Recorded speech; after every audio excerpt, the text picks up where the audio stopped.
প্রায় 1.5 ঘন্টা হাইকিং করে দেখো আমি কোথায় এসেছি। একদম পানির একদম কাছে, এবং এখানে একটা ব্রিজ আসছে যেটা শরীরকে একদম শীতল করে দিচ্ছে। যে ঠান্ডা বাতাসটা আসছে এটার ফিলিংটা একদম অসাম। শরীর পুরা কুল হয়ে গেছে, কারণ অনেকক্ষণ হাইকিং করে আসছি পাথর দিয়ে। আমি একটু ক্লোজ করি।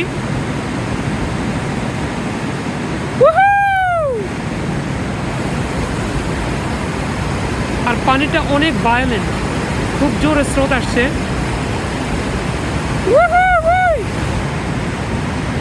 চারপাশটা একটু দেখাই।